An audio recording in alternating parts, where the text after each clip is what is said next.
Hey guys, Robert from East Coast Song Design.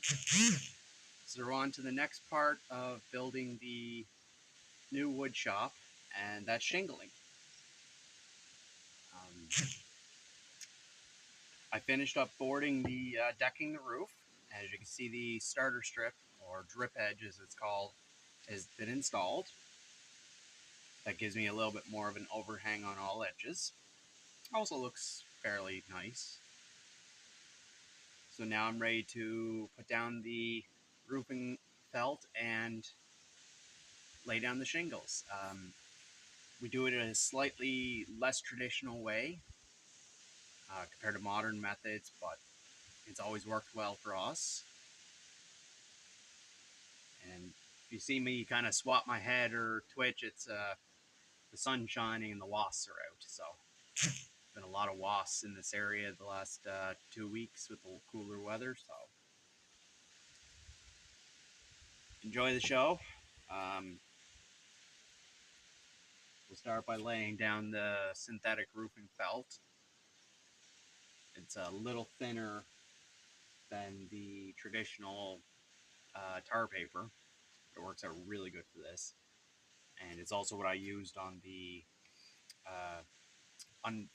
sheathing layers. So, and then we'll get the shingle started.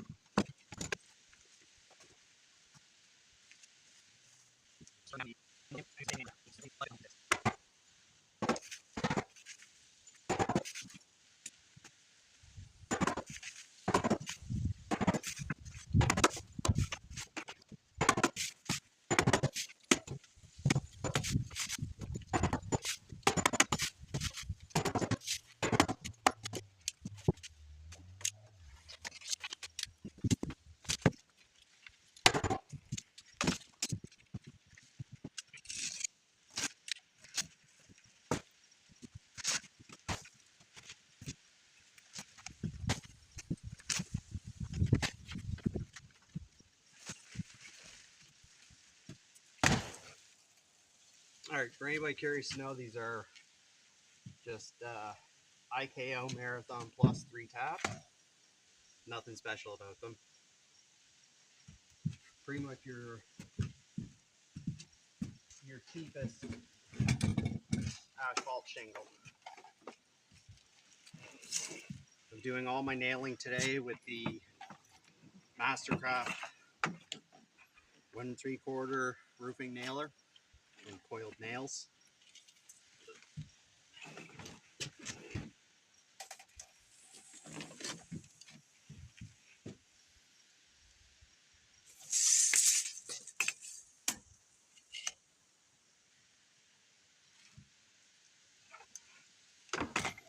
So what we do differently for our shingles is the start. Typically when you're doing like architectural or, well, even 3 tap, is you'll have a specific starter strip bundle you buy, and that's your first layer and your outside edge on your architectural. What we do is you got your 3 tab shingles. The tabs only go halfway through, so we lay them upside down, and that's our starter strip. And that's our first row, our starter row, and it works out really good. We've never had a problem doing it this way.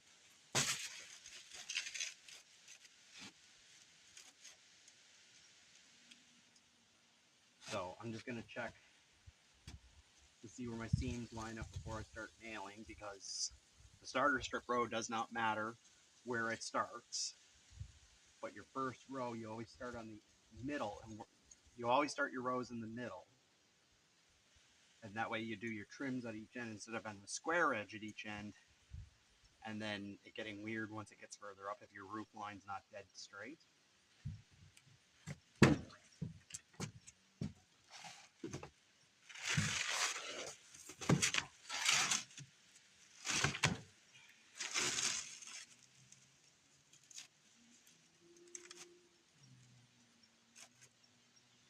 So looks like it's going to work out just fine.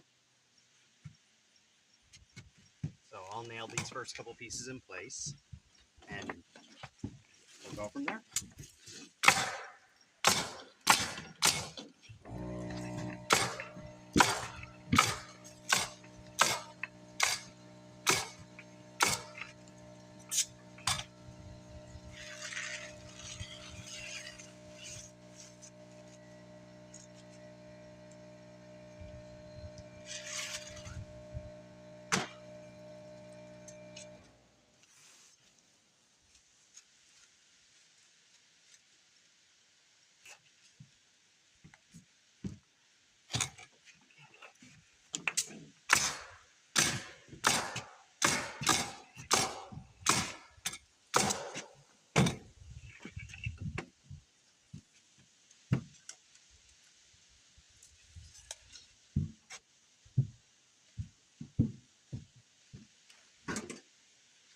For trimming the shingles, I typically like to use my fold-out carpenter square. It's a 6-inch framing square, tri-square, with a 6-inch fold-out, so it just barely covers a shingle. Can't seem to find it right now, so I'll just be using a standard carpenter square.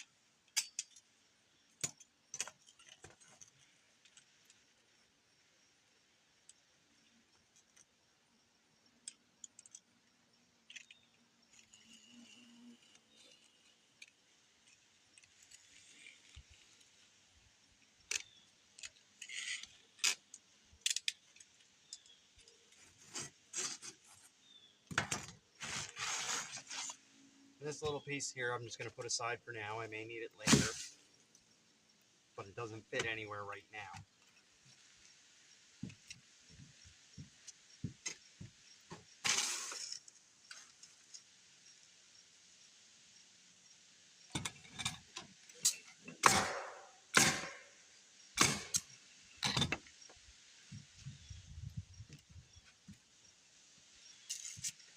Alright, so we're ready to start our first row. Oh, I got a damaged shingle. So sometimes you'll get that a little tear out. So I'll put this aside because I can cut it in half. I cut it down a little bit.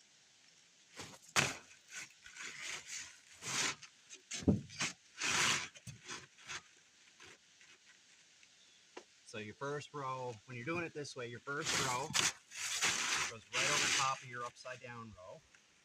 Exactly the same position. What that does is, the reason we do it this way is because the slits in the 3-tab, you want something underneath it, and that's what the starter strip, the factory starter strip's for, and why I do it this way with the upside down row. Like I said, you always start your shingles basically in the middle.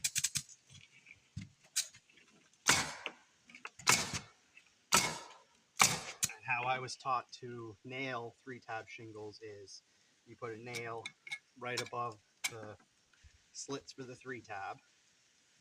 If it's a little bit windy, I'll put one nail on each side of the slit for a little bit extra nailing, but I don't find that's a necessity at where we live. My father's car garage was done this style, and our main roof was done this style, and we've never had tear off.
Now this piece here I just cut off of that end theoretically should work down this end, because that's why you do it off center, as your trim goes from each side.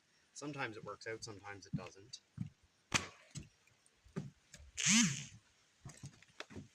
If not, it'll be used in another roast.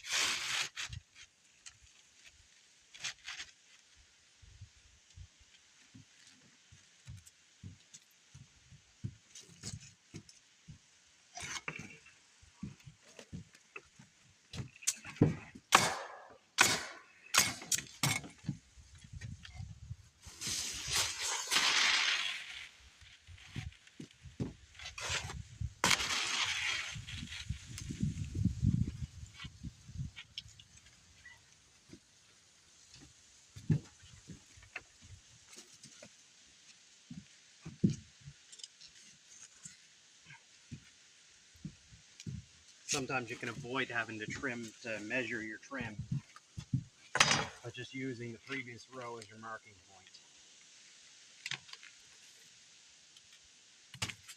And that works good too sometimes.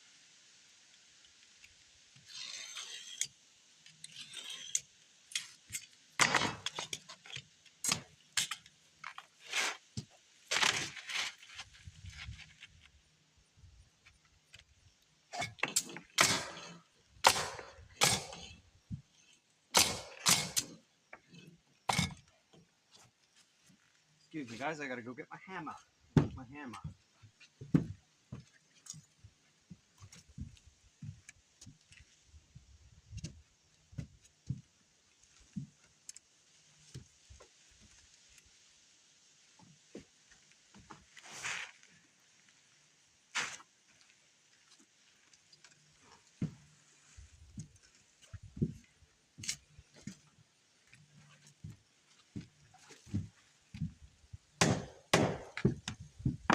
Okay, so now that we got the first actual row in place, this can go a lot faster because I can go like 3-4 rows deep at a time.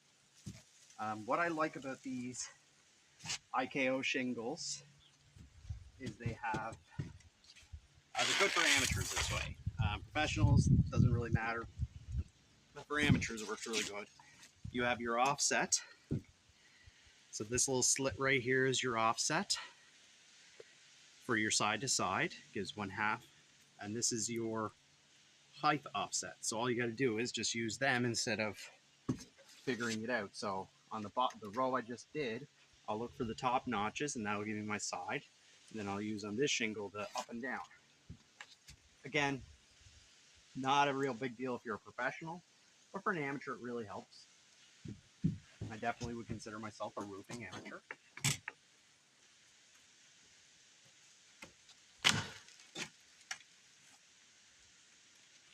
So I can't use this one because I'm too close to the edge.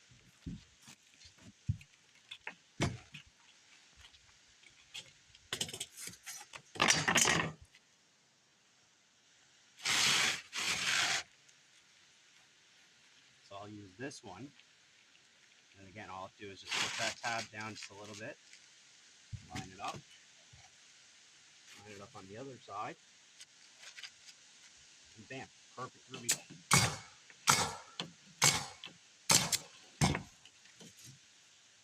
I have to bump the compressor up a little bit, seems we're not running powerful enough.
guys. So this wasn't so much a how-to video as it was a how I personally do. As you can see, shingling isn't that hard. You don't have to use an air nailer. You could buy roofing nails by the pound and just hand nail them in. I could have done that, but I already had the roofing nailer and nails, so why not? So, hope you like. I'll continue on through. Might do a short little clip once I'm a little further up the roof, but for now, it's just going to be the exact same thing. If you like the video, give me a thumbs up, thumbs down, comment, or subscribe. If you don't like the video, hey, tell me why. I always like to get feedback. Thanks, guys. Hey, guys. It's the next day after starting the shingle roof for the new shop. We're just starting to get rained out here now. Compared to yesterday, it was it's quite miserable today, but I just got the roof finished. All that's left for me to do is, on the next sunny day, I have to tar the top edge and just get the nail heads covered for the winter, and throw a bit of tar under the top edge so it doesn't wind and water can't get underneath it.